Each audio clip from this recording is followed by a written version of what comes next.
10 hottest comics of the week based off of Cover Price's data. Now, Cover Price doesn't sponsor us.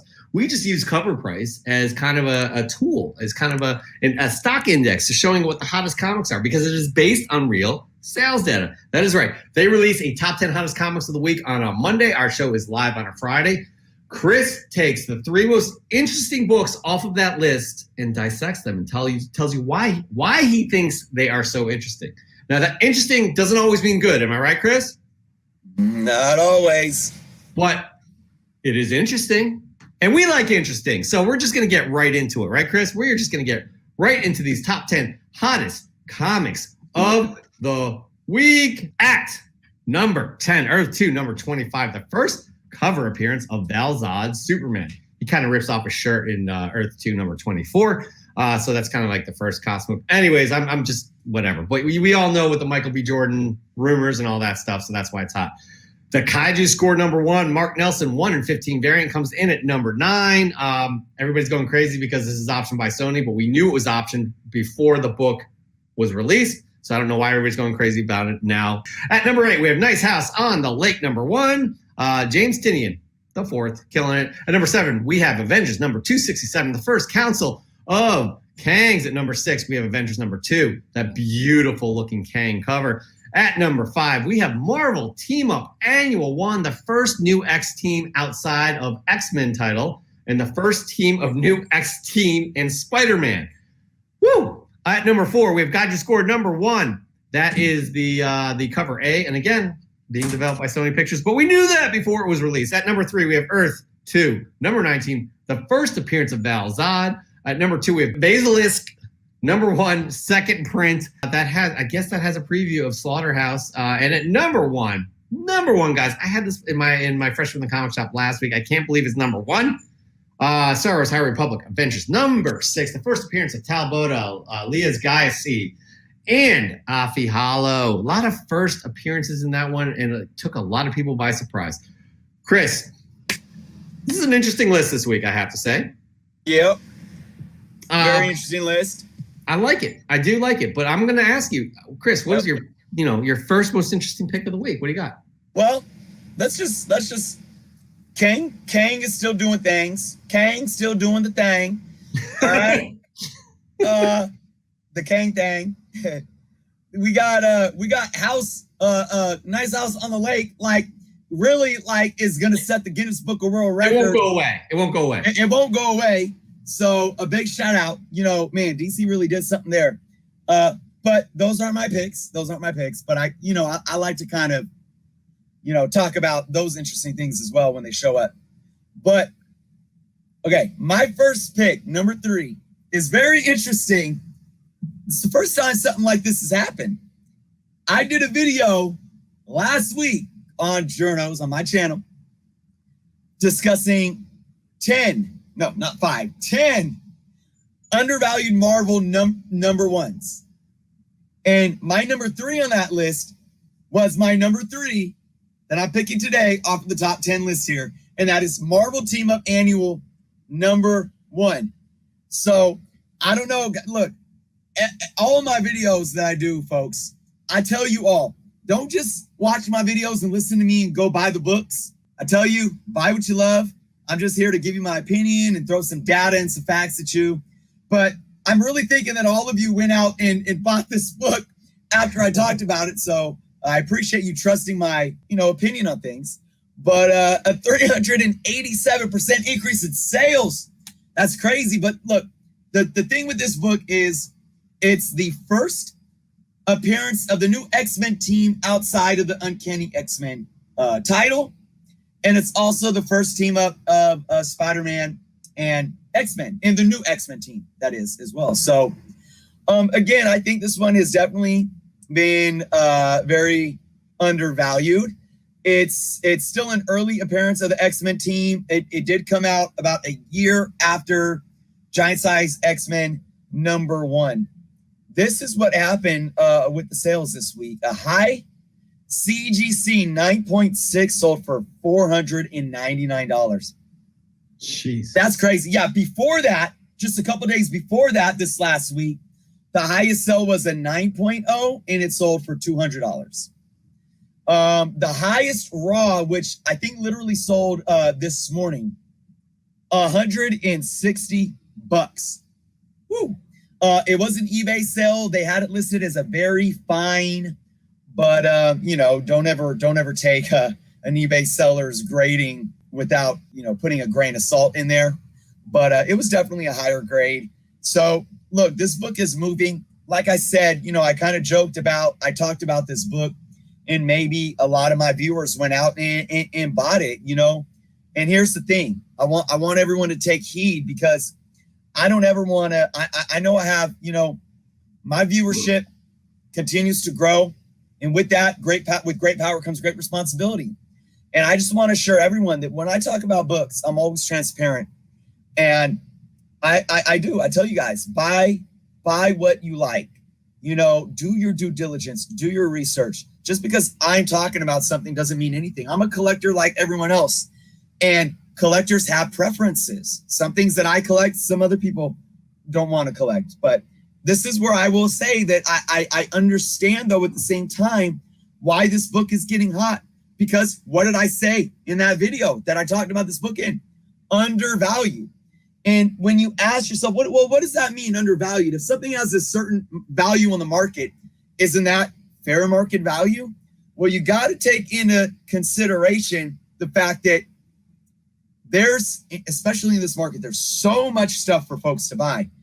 And it's all about knowledge. It's all about what right? And that's why, folks utilize apps like Key Collector or other databases, because not only does it tell you what's hot, it helps you get educated to what these books are. And if more people know what this book is, this is an early appearance of the new X-Men team. This is their first appearance outside of the Uncanny X-Men title. This is the first team up of the new X-Team in Spider-Man. Oh, shoot, I didn't know that. People are going to go buy it, and then the demand that should have been there if they already knew is going to start increasing. Because of that, it's going to drive the price up. And I will say this as well, and I've been saying this for months, I do believe that these giant size one-shots and these annuals, especially from silver, bronze, and copper age, have been undervalued and overlooked for a very long time. And they pose really as solid next best things to a lot of these big books. So really cool to see this book hit the list today, or this week. Heroes Were Born. He's like, once giant size X-Men 1 and X-Men 94 became out of price range.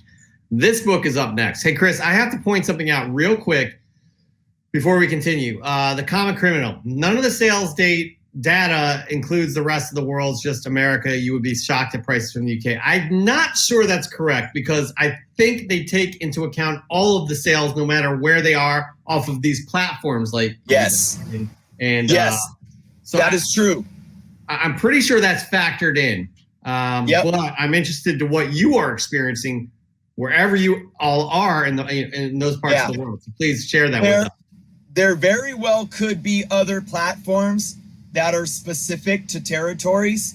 Yeah. But the major platforms are brought in, ran through the algorithms, and that eBay, Mercari, mycomicshop.com. I'm actually not sure mycomicshop.com ships globally, but obviously eBay is that big one. It is a global market. And if there is a global sale on eBay, it's going to show up in the data on these lists. Yeah. So just, I think, to keep that in mind, but we would love to hear what you're experiencing wherever any of you are all over the world. All right, Chris, what is your second pick here for your second most interesting pick off of this list? What do you got, Chris? All right. I again, that's why I gave a shout out to Nice House on the Lake. I could have picked that. I could have picked another Kang book, because especially that 267 is just what it's doing in sales. You guys go look at that, go do some research. It's crazy. But we've been so heavily Marvel that I had to bring in an indie. Basically, #1 second print. I mean, this book is doing big things, and I picked it because it's a good talking point. All right. Obviously, this is Boom Studios. I've been loving a lot of what Boom Studios has been doing. This book has been hot because it's been supposedly under ordered And it's been 2 weeks in a row that it's been on the top 10, right? So this week, it had a 191% increase in sales and a high raw sold for $61. Now, here's what I want, folks. This is why I want to talk about this book and what makes this very interesting. The first printing is still selling for roughly cover price. You could find, you go on even on eBay, you can find it selling for $5-6. This is a situation where you got a second print moving for much more than a first print. And I bring this up because we all know that it's a bit of a controversial topic, because there's some collectors out there that are so adamant saying a second print should never be worth more than the first print, right? And it's like, well, okay, it's free market. People will buy and demand what they want. And that's what makes this so interesting. Look, you have to understand this. People value things differently. And when I say value, I don't mean monetary value. I mean intrinsic value of the book itself. Why do we value the book? Because it's a good story, because it's a good cover, because it's scarce, because it's a low print run, it's a first appearance, it's a first cover, it's a variant cover of an artist. All these things are why we value a book. Those values that we inherently hold onto the book then dictate what type of monetary value we're willing to put out for said book. And it's just a simple fact of the matter that when people hear under ordered, they think that that's something to value. And of course, that type of value and monetary value correlate and overlap. And it's almost like chicken or the egg. What comes first? I don't know. But it is a mentality between folks in this industry that collect, that think under ordered, scarcity, it's going to be worth more money. I need to get it now before it blows up. My take on this is it's going to die out. This is not a book that's going to hold its value. But look, if it is indeed scarce and it's going to be harder to find than that standard number one down the line, it's absolutely going to hold a premium above that first print still. And that's basic supply and demand. I think I'm pretty sure there is a preview of Slaughterhouse, which is a spinoff of Something is Killing the Children, in this specific issue, not in the first print. It was under ordered and everybody went nuts for it. So I think that could be why. Well, and then take that variable in as well. And we go back to what do folks value about the book? Well, there's a preview. So some people value previews. Yes. That drives the demand up and it drives the monetary value up. But the thing I want folks to focus on is this. All of these reasons why people might value a second print more, it's viable. It's just that nobody can sit here and dictate a second print shouldn't be worth more. Hey, look, there's different variables to this book. There's different factors, whether it's a variant cover, whether it's a preview, whether it's because they think it's scarce on the market, print run, it doesn't matter. People value things differently. If it drives the demand's going to drive the price on the market. For sure. By the way, Heroes Reborn, imagine if they did second, third, and fourth prints. They did do this. They did that. I remember like they had the gold versions of some books. Remember that, Chris? They changed the color of either the title or of but they definitely had seconds. I'm not sure if they went down the road with third and fourth, but absolutely had seconds, no doubt about that. And Mark Lineker, thank you for you. He says no one can pronounce that title. I'm definitely guilty. Basilisk. Mark, please let us know if that's correct. If I did it right. Chris, give it a try. Oh, I spelled it. I forgot the S. I said it wrong too. Basilisk. I forgot the S. Basilisk. Mark, please. All right, moving on. Chris, what is your third most interesting pick from this list? Well, my third most interesting list on this pick is one that I picked up. I wish I could show it off. Star Wars. Got to give some Star Wars love. The High Republic Adventures. Number 6. I don't know if I can pronounce all these first appearances. Tau Bota, Leos, Gaiasi, Affy, Hollow. I don't know. Star Wars. Basilisk. Basilisk. Sorry, Yeah. Basilisk is not from. I'm practicing. Sorry. Okay, I gotcha. Star Wars names are tough sometimes. Yes. This was number 1 on the list. Really cool cover. I like that cover, by the way. Number 1 on the top 10 list and my number 1 pick. Why did I pick this book? Is it because there was a high raw that sold for $25 and I think that they're going to keep selling for that? No.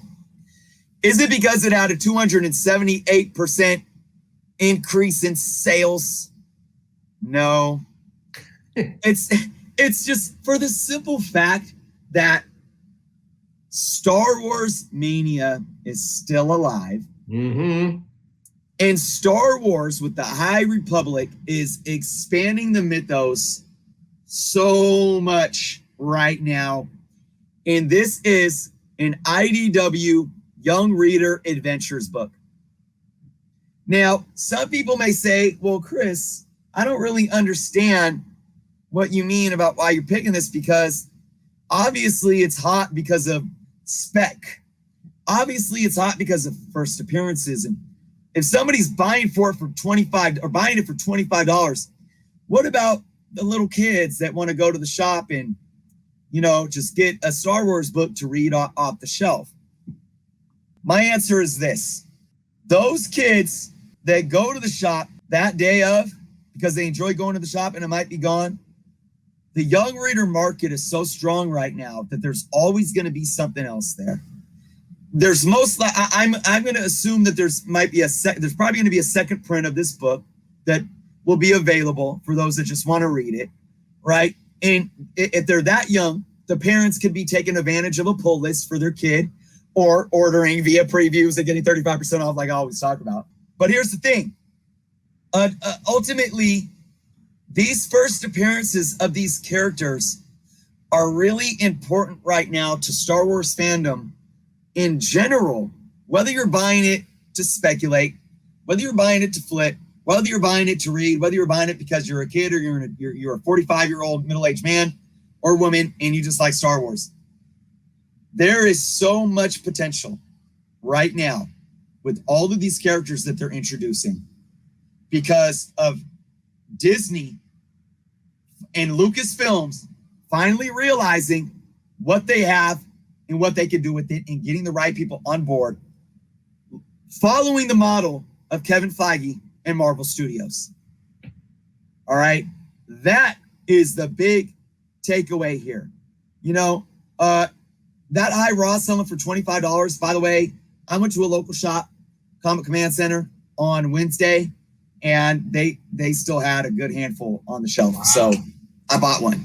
So, I mean, look, again, keep in mind, these high sales are online sales. So maybe somebody doesn't have easy access to a local LCS and, maybe their online options are sold out. They go on eBay, they're willing to pay a little bit of a premium.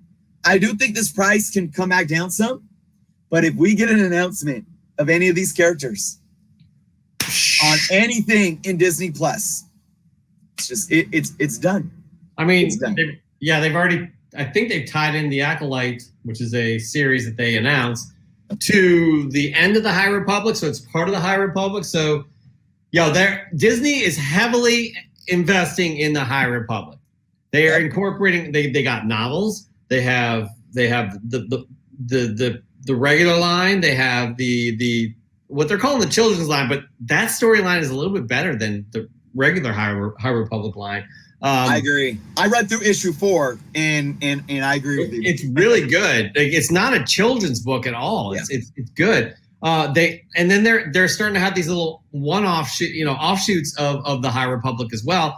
Can't remember what the title is. I think it's coming out in September. So keep an eye out for High Republic. And Chris, what you said, that people are still in a frenzy for Star Wars, and it's just exciting to see where they can go because they will make these properties. They will be in other media formats, whether they be video games, films, or Disney Plus shows. Yep.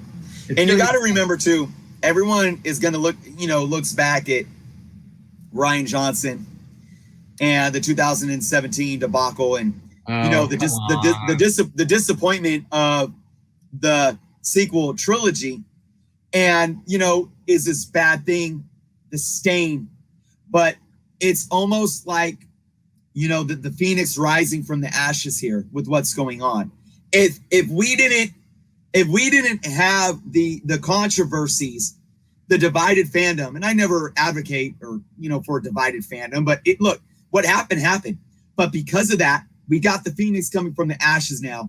And with Filoni and Favreau and Disney really saying, okay, getting Lucasfilm lined up to, like I said, follow that Feige Marvel Studios model, and then bringing it back to tie into the comic books. I don't think this would have happened. I don't think this would have been happening if we didn't have the controversies with the sequel trilogy. So it's like, you got to find the silver lining in all this. We are dawning a new age right now with Star Wars, and I think we should be grateful for that. And it's kind of like, sometimes you got to go through the bad to get to the good, and get to that, and that's kind of where we're at, and it's just beginning. I'm not going to say, Chris, we don't disagree a lot, but that most recent trilogy was not a debacle, wasn't a disaster. I actually liked it. I liked it. The last I'm not saying that for myself. That's public perception. Okay. But here's the deal. I don't think from that spawned The Mandalorian and all the other shows we're going to get. I think that was already in the works, because Favreau, Filoni, they love these characters. They're talented filmmakers, and they're going to make it happen. Okay, let me try to clarify what I was saying. First off, I'm really speaking to the public perception. Okay, you did not make that clear. You did not make that clear. And how the fandom is latching onto these things so much because of what had happened with the sequel trilogy. It's how they're responding. I will say this though. I think you're right to a lot of those things being lined up, but I can tell you this for a fact. Because of the divided fandom, I know that the executives with Disney have been forced to really look at who they're putting in charge. Yes. So I don't know if it all would have worked out the same way it's been, with really giving Favreau as much free reign and oversight. And I'm still going to say, Kathleen Kennedy is going to be out, and Favreau is going to come in. And I don't know if that would have happened if there wasn't such controversy over the sequel trilogy. But I think we agree. I'm with you. I enjoyed the first Force Awakens. I had extreme issues with Rian Johnson and his ego. I think Rian Johnson is the reason why it fell apart in the first place. I give JJ credit for doing what he did on the third one to make the best of it. So it's not my personal opinion. It's definitely, it all revolves around public perception. And I don't think the public perception would be this, what's the word to I don't know, maybe you can help me out with the wording. Like they're this pulled in. It's like this united front now, where it's like, yes, now, like this is what we've been wanting. This is, so regardless if it was going to come or not, they had to get that slap down, that beat down in order to like get pulled up to enjoy what's happening right now.